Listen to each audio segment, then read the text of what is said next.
why don't you start by talking about Chance Warren, who's your captain and the leader of your group? How has Chance been dealing with leading these younger slots? Oh man, I'll tell you what, Wags, it's good to be on here with you. And I'll tell you, Chance has been phenomenal. Lights out. He's the hardest worker in the group, leads by example, speaks when he needs to speak, listens when he needs to listen. It's really been great to have Chance in the room, the way that he's demonstrated the leadership. Obviously, he's a great player, so it's been really, really great to have him in the role that he's in. And I couldn't be more proud of where he is right now in his leadership. So super excited to have him exactly where he is right now. What about, do you expect great production out of Chance? I mean, we all know he's a playmaker and can do things with the ball in his hands. Are you expecting a big season, big senior season out of Chance?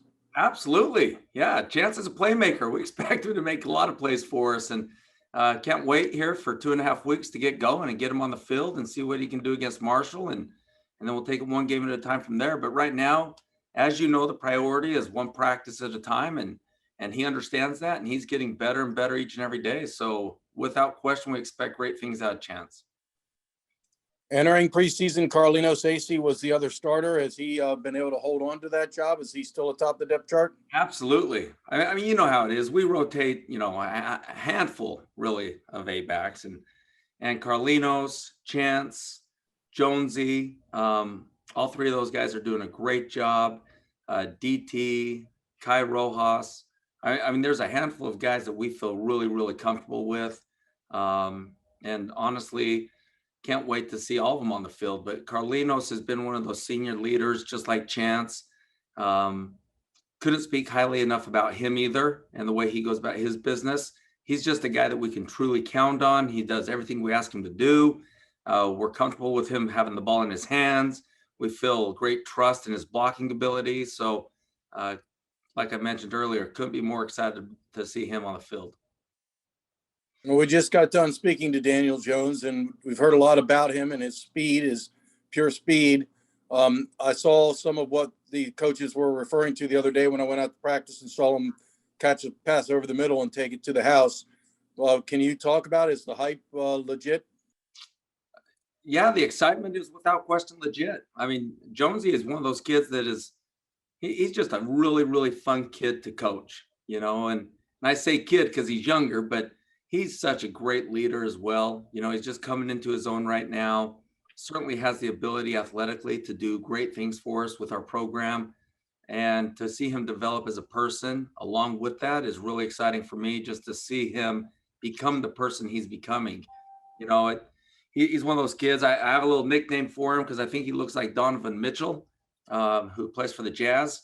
So Spida is what I call him on occasion. But he's just a fun football player to have in our room. Great big smile, positive attitude, works extremely hard. Chance and Carlinos as leaders push him, and he's up for the challenge just to get a little bit better every day. All right, I'll give someone else a chance to ask a few questions. Awesome. Thanks, Wes. Check Hernandez.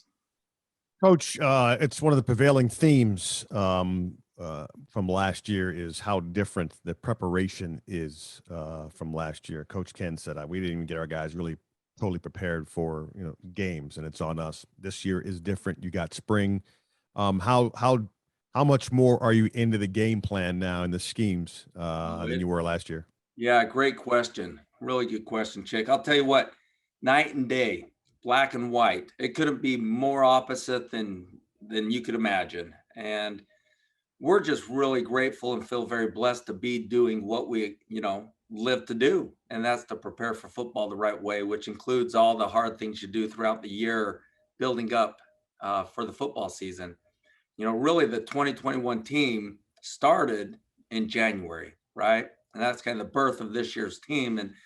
And to be able to do everything that we've done throughout the off season compared to last year doing none of it, absolutely zero, is a major difference. And so to have our team where we are right now, to be able to talk, with scheme, with our plays, those go a long, long way.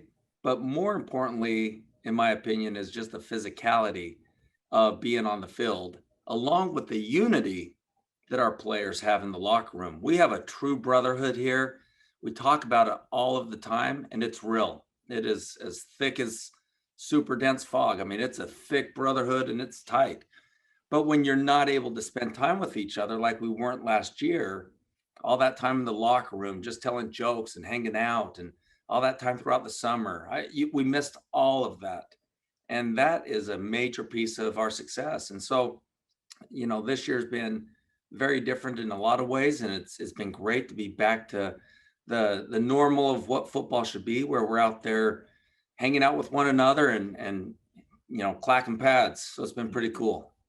And is there a guy on your unit that, when you came back all together and you started working out, your eyebrows went, oh, okay, someone's been busting tail here in the off season? I wouldn't necessarily say one guy. I'd say a handful of guys. Tiger Gosselin, who moved from quarterback to A-back, he's going to be a great contributor for us this year. Obviously, Chance being a team leader, team captain, he's carried that role at a high level, as expected. Mhm. And, but all those guys, Tiger and Chance and Carlinos, Daniel Taylor, Jonesy, they've just all done a great job. And I'd probably be more surprised, to be totally honest with you, if one of those guys took a step back. Right. So the expectation to hold the standard and keep growing, they've all done it. I'm super pleased with the work that they've done. And now I just can't wait to continue preparing as we get ready for Marshall. Let's go to Ethan Bauer.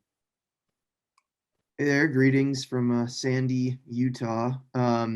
Ethan, welcome. It's good to have you here, man. Oh, thank you. I appreciate it. I wanted to go back in time a little for a second and ask you, how long have you known Coach Newman, and how did you guys first meet? So Coach Niumatalolo and I got to know each other back in probably 2006, 2007. Navy always put on these coaching clinics. I was at Cal Poly as the offense coordinator and coaching the quarterbacks at the time. And I flew out from San Luis Obispo, California to Navy to come to some of these clinics. And I knew who Coach Niumatalolo was. He's always been a very successful head or assistant coach before he became the head coach. And so I knew who he was. And when I came to the clinics, I got to know him and started a relationship with him. And fortunately, when he became the head football coach, he gave me a call and offered me a position on his staff. And I've been very blessed to have that opportunity to come here and be part of his program and be around these midshipmen. But that's kind of how it started. What do you find is different about him? Because just from an outsider's perspective, he just seems different from a lot of like big name college football coaches. He's really open and candid in a way that is, at least to me, not super common among the elite ranks of college football coaches. So in the many years you've known him, how have you found him to be different? The thing that I absolutely love about Coach Niumatalolo is he is who he is. He's not ever trying to hide anything. He chooses the right. He does things the way that he knows he's supposed to do them. And he runs his program the same way. And I think that when you do things the right way, it's easier to be who you are and be more candid on video because you're not hiding anything behind the scenes. I think that's one piece of the difference that he has. Another would be just his charisma, the person he is. He's about faith, he's about family, he's about football, and he loves food, right?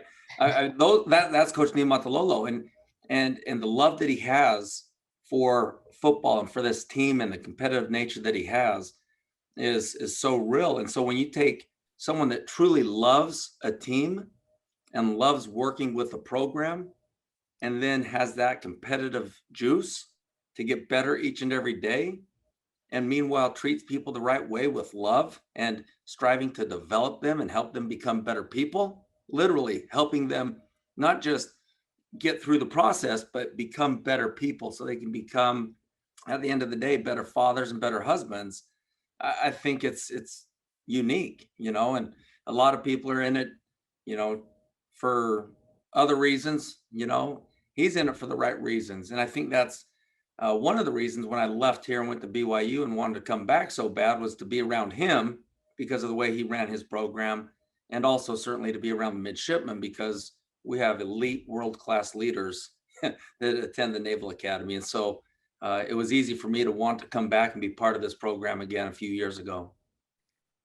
What do you think makes him the right person to lead the Navy football program? And what I mean by that is obviously, you know, in the larger college football landscape, Navy is unusual. It's different, you know, has certain recruiting limitations and so forth, but obviously he's, you know, found a lot of sustained success there. So why do you think that he's the right person to sort of navigate the challenges that come with, you know, coaching at Navy? Yeah, I think the first reason is because he does it the right way. You know, he goes about his business doing it the right way. And that goes a long, long ways.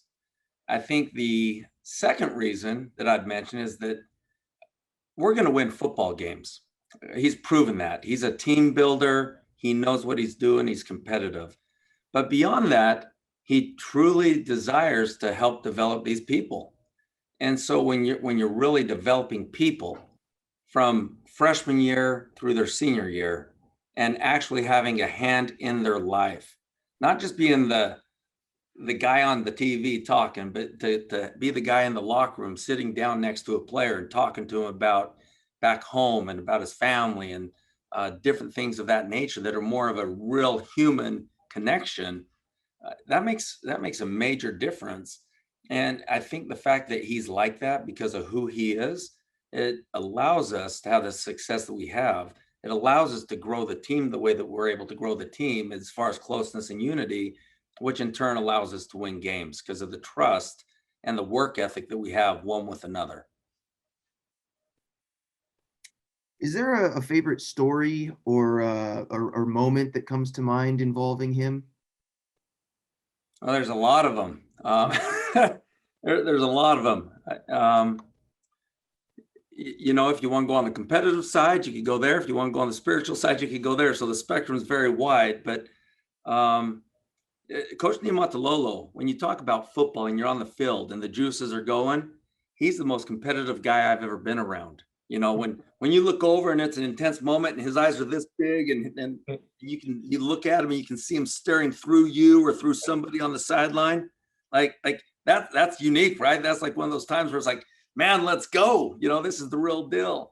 On the flip side, you know, I've seen him so many times be just compassionate and so caring about people. And in football, you don't always get that. In football, you think, oh, I'm going to be this hardcore guy. I'm just going to go and, you know, pound it into him.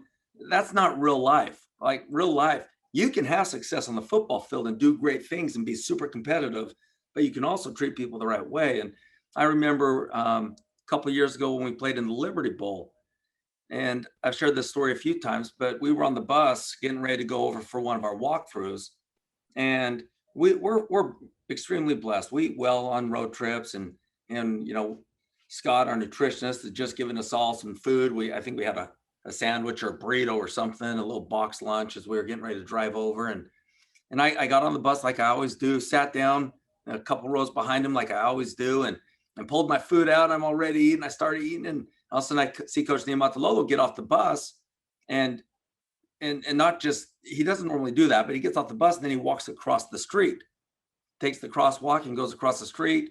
And I'm kind of sitting there going, now, what's he doing? Then I realized he's got his lunch with him, and he walked across the street and there was somebody waiting at the bus stop that looked like they didn't have a lot of funds, looked a little bit homeless, to be honest with you. And he just walked over there and gave him the food and, hey, hope you have a good day, and handed it over and said goodbye and came on back. And one of those moments, tell me how many head football coaches at this level do you see that go out of their way to serve other people? I've seen one. And in that venue, here you are at the Liberty Bowl, you're having a killer season, you're ranked in the top 20, and you got the head coach getting off the bus to go help some guy that needed something at that time on that particular day. So absolutely love the guy. He's a great leader. That's awesome. Thank you so much. You bet. Thank you. Good story, Joe. Phil Bergman. Yeah, it's tough to follow that soundbite. But Coach, you talked a little bit earlier about Tiger Goslin. I wanted to learn just a little bit more. How is transitions going from quarterback to slot back? And is it working? How's he looking out there? Oh man, it couldn't be going better, to be totally honest with you. He looks really, really good. He has the right mindset to play our position. He's a playmaker, runs extremely hard, works extremely hard. Him and Chance Warren are really good friends, and they drive each other to become better football players and better people. And so I honestly couldn't be more pleased to have Tiger in the room. I think it's a perfect fit for who he is and who we are. And to have a guy like that come into the room that also has that quarterback understanding and knowledge is definitely a benefit, with our different schemes and everything that we do. He sees it as a quarterback would see it, which is kind of how all of our A-backs need to see it. And, we talk about that quite a bit. And so for him to come in and see it through that lens, that translates really well into our room. And so I'm really, really excited to see him play. And I think you're going to see some great things out of Tiger this year.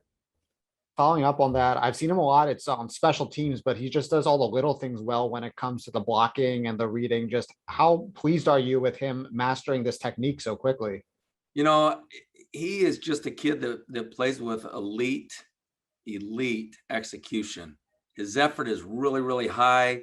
He's very attentive to details within his assignments. And he'll be the first to tell you, I've got a long ways to go. I've got to get so much better. I've got to do better with this footwork, or I got to do better with this hand placement. And he's right. He's not perfect, but he's humble and he's willing to work his tail off, which I love about Tiger. And so after probably the first couple weeks of the transition, I didn't know exactly how it would go, but after the first 2 weeks, I knew it was going to be a smooth transition for him, and it just really natural. So really pleased with Tiger. Thank you. You bet. Thank you, Phil. Okay, I'm gonna make one more pass through. Wags.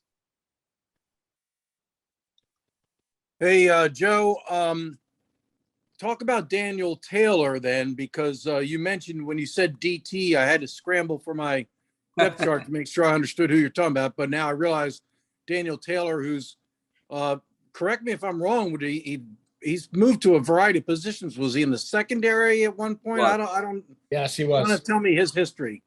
Yeah, that you're exactly right. He was playing safety, corner safety, just kind of DB, and he's such a great kid, worked so hard, just trying to find the right spot for him to play. And he came to us and a year ago and just said, hey, I just want to play anywhere. I just want to get on the field. And so we moved him to A-back, and he's done a really, really nice job at A-back for us. He's picked up the offense. He's understanding all the blocking schemes. And to go from defense to offense is way trickier than Tiger moving from quarterback to A-back. So it's a lot more challenging. There's a lot more to learn. And I've been so impressed with him because he takes it so serious.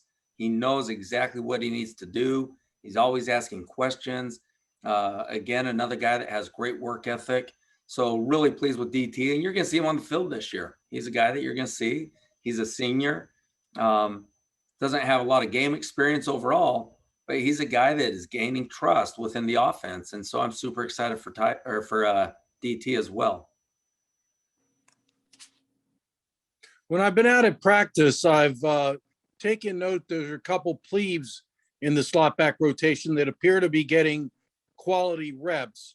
In particular, I've noticed 15, Campbell Spates, number 17, Cameron Smith, and number 28, Amin Hassan. Are those three guys that we could possibly see in the rotation by the end of this season? We would say definitely a possibility. And, based on a season, it's a long season and the body can only take so much. And we play extremely hard. And so they're all, our whole plebe class, I'll say it this way. Those three names you mentioned, we love, and they're doing a great job. But above them, not that they're above them, but other guys that are plebes as well across the board are doing a phenomenal job for us this year. It's a great group of plebes that we have in. This freshman class is really, really strong. And we're really excited about them. I think at the slot position, I feel like we have maybe one of the better classes of freshman A backs that we've had in quite a while. And there's some guys that you're going to see do some things here over the next 4 years that you're going to love watching and reporting on, because it's going to be kind of fun to kind of get this thing going. All right. Thanks, Joe. Yeah, you bet. Let's go back to Chick Hernandez. Back to Tiger, coach, real quick. Who initiates that conversation? Is it player or coach in making that switch? And when you realize Tiger's coming to your unit, what's that initial conversation like with a young man who's switching a position who I'm sure he's been dying to play quarterback through high school and then college, and now he's making that transition? How does that conversation go? Yeah, that's a great question.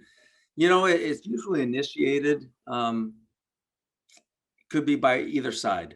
A lot of times by the coaches, sometimes by the players, but usually in all cases, the writing's on the wall and it's just the right thing that should be done. Mm-hmm. And so with Tiger, it was a no-brainer. He was, if you go out to most Division I football programs today and ask a quarterback to change positions, he's gonna be like, yeah, that ain't gonna happen. You go to Tiger and other players in our program, hey, are you willing to play this other position? Whatever it takes, coach, whatever it takes. I'm here. I'm part of the brotherhood. If you need me to carry the water, I'll carry the water. It doesn't matter. I want to be part of this team. I love this team. I love the game of football way more than loving that particular position. And that was Tiger. So after Coach Jasper and Tiger had that conversation, he came down and spoke with me and said, Coach, what do I need to learn? I'm ready to go. I mean, that was how he came across right off the bat. And of course, we had a small relationship before that because we interact with all of our guys. But from then on, I've been able to really get to know Tiger well and build a strong relationship. And it's been awesome. Thanks. You bet. Thank you. Really appreciate it, Chick. Ethan.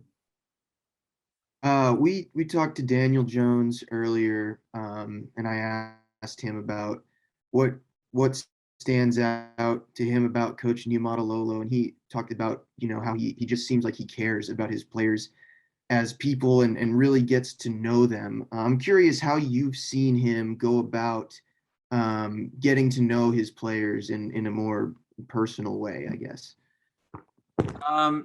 Coach Newman just goes out of his way.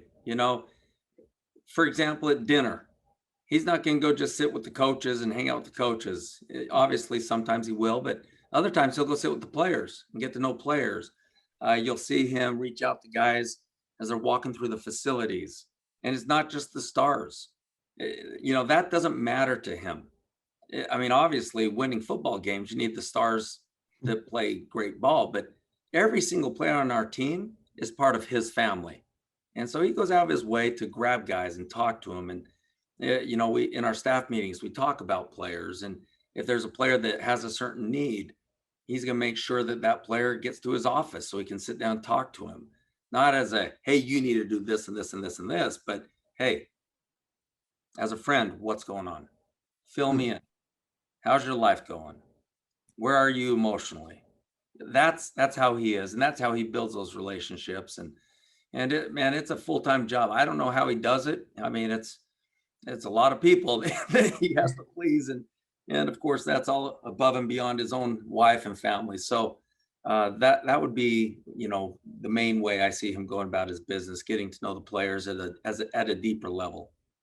You mentioned how important it is to sort of build a brotherhood among the players for you guys to have success there, and how, perhaps I would imagine that's important for any football program, but especially at the Naval Academy. So a two-part question. First, why do you find that that's more important there maybe than it is in other programs? And second, how do you guys go about sort of, trying to build that cohesion?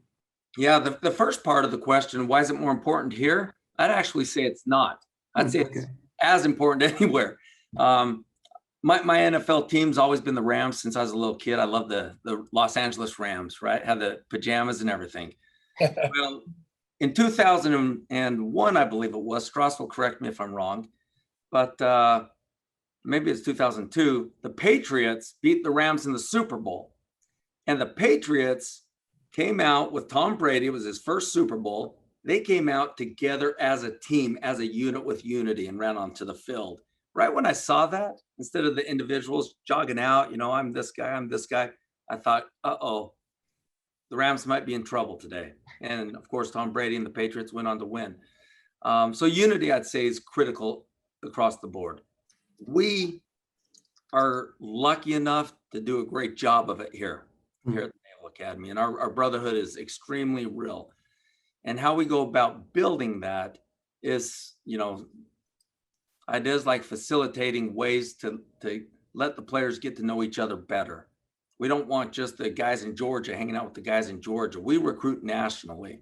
So we need the guy in small town California to get to know the guy in small town Georgia, conversely, big city New York, and wherever else, Austin, Texas. And so we facilitate opportunities for that to happen. And then, of course, being here at the United States Naval Academy and going through the grind and the rigors of what the Academy is allows them to build that unity as well, in a way that the locker room provides a lot of that cohesion. And so there's a lot of different ways we can go about doing it, but we definitely make that a priority. And it's been pretty cool. Tradition never graduates, and Navy football is thick with tradition, and that brotherhood is real. And it's been, just a blessing to be a part of it. So you're from Calvary Christian, same school as Diego Fagot. Was Diego a legendary figure down there at your high school? Yes, sir. I think you definitely say that. He was still a few years older than me. So kind of coming up from like JV and like getting a chance to play on varsity, like I definitely knew who he was. I knew he was a big hitter, and like I was like knew he was someone to look up to too. So he's definitely a big name around Calvary. So did he strike you a few times when you first got called up to varsity? Yes, sir, definitely. It was actually my like first practice with varsity. I walked up as like a freshman or whatever, and I was excited. I was ready to play, and then my first snap, Diego blew up the tackle, literally pushed him like 3-4 yards in the backfield, and I was literally just running for my life. So it was a great first experience. Well, I was curious how much he influenced your decision to come to Navy. Obviously, around Calvary Christian, everybody knew about Diego being at Navy and doing well. When you were a senior, he would have been, I guess, a sophomore at Navy, and he was already a starter by then and doing good things. How much of an influence was that on? I mean, did that, is that kind of what led you toward Navy? Was that the first connection? Yes, sir. So Diego Fagot, like he was definitely a huge part in my decision to come here. He went to NAPS as well, and so like I spent a year at NAPS, and so I was able to talk with him beforehand about kind of what that experience was for him, what he went through, some of the challenges that he had, and then like how he responded to it, just to make sure that he like put his best foot forward and was able to make it through, because like NAPS is a challenging place for all of us. And then just also being at the academy and seeing what the life is, midshipman is like. So getting to have that insight and that like inside scoop was big for me, and like gave me a lot of peace about coming here. So I see you're an outstanding hurdler in high school, and we've heard all about your tremendous speed. Did you not run sprints in high school? I did. I ran the 4x1 also. I was most of the time like the starter or the anchor for the 4x1. But since I did do, like, my main events were the 110 hurdles and the 300 hurdles. But the 100, I believe, came either right after or right before the 110 hurdles. So they wanted me to kind of like weigh that out and mainly focus on hurdling. Well, it's funny, I'm writing about the Navy nose guards, and I was shocked to learn that in Clay Cromwell's high school bio, it says he was a region champion in Mississippi in the 110 and 300 hurdles. Do you think you could beat Clay Cromwell in a hurdle race? I mean, I'd hope so. I really hope so. Well, I was curious, have you ever been, what was your 40 time? Because we've heard about your speed, but I don't know what it is measurable. When you're in high school, did you run a clock of 40? Yes, sir. Honestly, I don't think I've really done it since like towards the end of my junior year. But I was hurt then. Like I had a foot injury at the time. But I think I clocked like a 4.5, I believe, something like that. So I definitely think I've improved since then. Navy football, like Coach Fitz and all of them have been doing a great job with like our strength training and speed training. So I think that's helped a lot as well. So we've been hearing a lot about you from various coaches. Coach Jasper and Coach Niamat even mentioned that he found your speed eye-popping, that you were one of the players on the field who really jumps out because of what you can do with football in your hands. I imagine that you're eager to turn hype into performance. You can be a practice superstar, but you got to do it in games. Yes, sir, definitely. And I think that's a big thing for me. Like I greatly appreciate, and like it's a huge blessing to have the coaches like talk and see that potential. But obviously, like come time for the season, I want to prove them right, and like I want to do my absolute best to help the team in any way that I can, and just perform at the best of my ability. All right, last for me before I turn it over to someone else. I was at practice the other day, and you caught a pass over the middle and took it to the house. That was beautiful. Is that kind of what you bring to the table, the ability, a home run threat, that if you get into the clear, you're gone? Yes, sir. I do believe so. I think I'm a pretty quick person. Able to make some. I think I'm able to make nice cuts and everything. So hopefully I'll have that opportunity to get in the open field and to just make a play for the team. Just out of curiosity, after you scored that touchdown, that one guy from the sidelines was going ballistic. Who was your personal cheerleader? Who was that guy? that was Smith. He's actually one of our plebes that just came in. So he's a good friend of mine. Like I've honestly only known him for the last few weeks since camp started, but it's awesome to have like grown the relationship with him. So it was awesome to have that, and like to have the rest of the team just cheering on as well. Let's go to Chick Hernandez. You know, we talked about it just a moment ago. I asked Coach Niamat about who stood out, and he said that you were one of those guys. He said legit speed, but it's a triple option offense. So are you quietly lobbying for more passing plays? Are you or by your play in practice, are you saying, look, we have this option?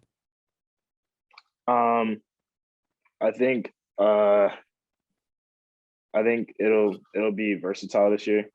I think we have an opportunity to do a lot more.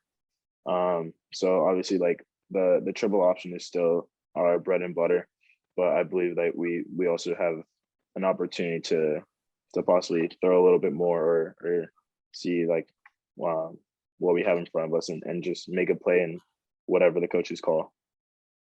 The coordinators have told us, I mean, last year was obviously, I mean, even the head coach said last year was a bust. I didn't prepare the guys enough to be ready because of what we were going through. How far ahead of the game are you right now as far as game plan goes and just feeling comfortable because the coaches do have one-on-one time, eyeball to eyeball contact with you? Me personally, I feel a lot better. I think as a team overall, we're a lot more prepared. I didn't have the opportunity, and I know like a few of the other guys didn't either, to have fall camp because of COVID. I was in isolation with a handful of other people. So this is honestly my first time going through all of this and really getting to sit down and go through schemes and like learn so much more instead of having to learn all of it kind of throughout the season. So I think this has been huge for us, and it's going to be something very positive.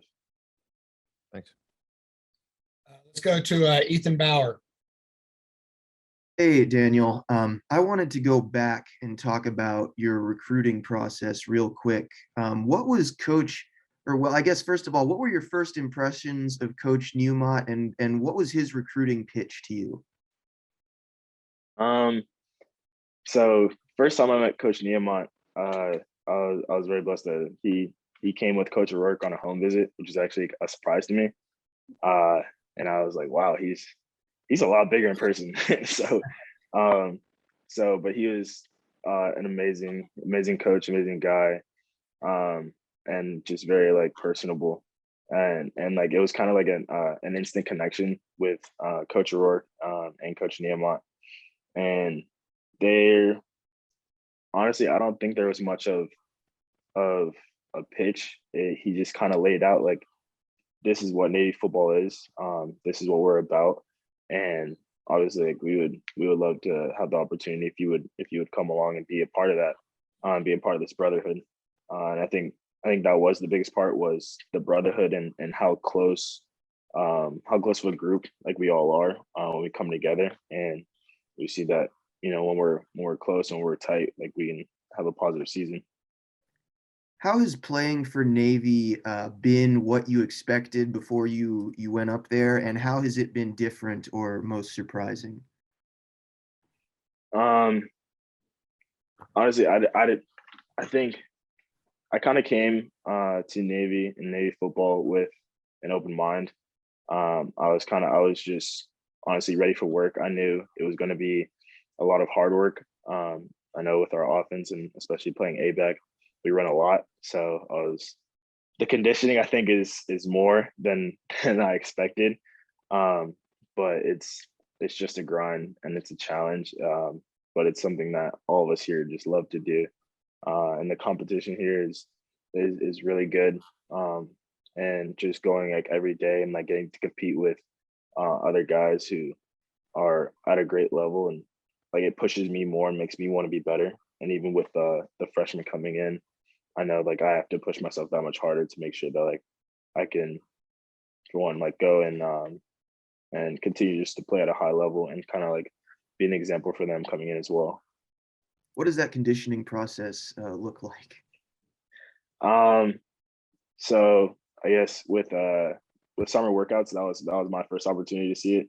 And just it's a lot of running, a lot of just a lot of different drills, sprints, hill runs, different things like that. Okay, gotcha. Earlier this week, Coach Newman said he, feels a lot more confident ahead of this season than last season for obvious reasons. You guys are able to actually practice with contact and stuff. Has it felt different to you? Has like the vibe or the aura felt different heading into this season than it did to last season, and how so? It does, honestly. I think the team is a lot more excited. I also think, excuse me, with this fall camp and like summer workouts and everything, we've been able to grow a lot closer as a team. And because of that, like we're able to play more in sync and like know each other better just as players and as people. And I think that's going to be a huge part to the season. One last question. Do you have a favorite story about Coach Newman, or like a favorite saying, anything like that?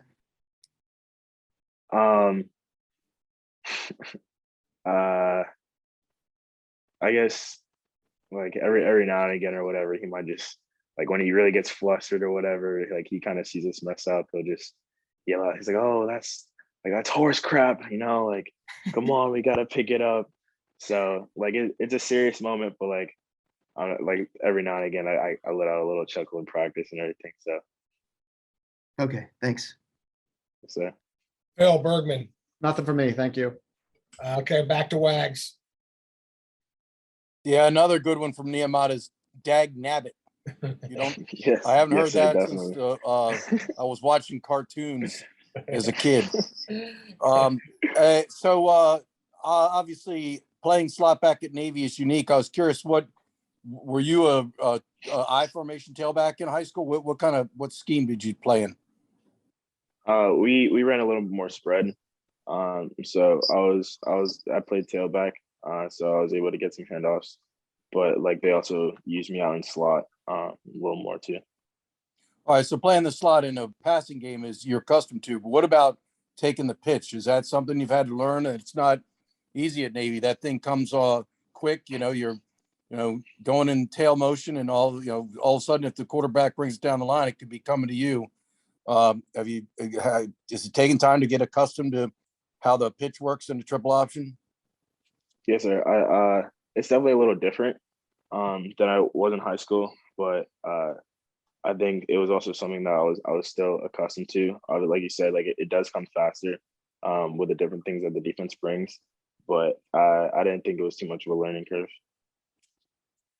And then obviously, I'm sure you've heard this from Coach DuPaix every day, but you could be the fastest guy and do all kind of great things with the ball in your hands. But if you don't block as a slot back at Navy, you are not going to play. Can you talk about that? Is there? I think blocking for us and in our offense in general is always going to be a huge part. And Coach DuPaix preaches about we can't be selfish players on this team. And look, we have to be selfless and be willing to go like lay our bodies out for the brother next to us. So I definitely think that like I'm ready and excited for that and the opportunity to just go out and cut defenders when the opportunity reveals itself. So I'm excited for it. All right. Thanks a lot. Yes, sir. Chick, Hernandez. Last question for me. One of the changes from last year is you'll be playing in front of humans, crowd. So, it's been a while. So how much forward are you looking to that? And did you miss it last year? Yes, sir. Definitely. I obviously didn't start traveling until later in the season. So a lot of the games that I watched were on TV. But going out that first time and kind of just seeing an empty stadium, like I didn't have anything to compare to, but I just knew it didn't feel right. And I feel like for every kid that wanting to go and play any type of football, Division I football especially, the best part is running out from the tunnel and like hearing the roar of the crowd. So that's something I'm definitely looking forward to, and like looking out in the crowd and like seeing my family, seeing my mom, and like all these hundreds of thousands of different people to just like cheering us on. So I'm stoked honestly for that. Ethan Bauer. One last question, Daniel, about Coach Newman. From an outsider's perspective, he sort of just seems different than your typical modern college football coach. He seems a little more open, maybe less guarded. And I'm just curious if that's something you've seen, and just in general, how, if at all, he seems different from other coaches you've worked with. So with the coaches, I had a really good high school coach, Coach Jose from Calgary, and honestly, I see similarities with them because Coach Nehemiah is definitely a person who, like, granted, like he's here to win football games, but at the same time, like he's also here to like build men and build men of character. And so like he cares, and he shows like how much he cares about each and every one of us, and even like little things, just like obviously he wants to know his players, but like having like little conversations with us, maybe just in passing or whatever it may be, you can really tell how much he cares about each one of us. And so it's not just football for him.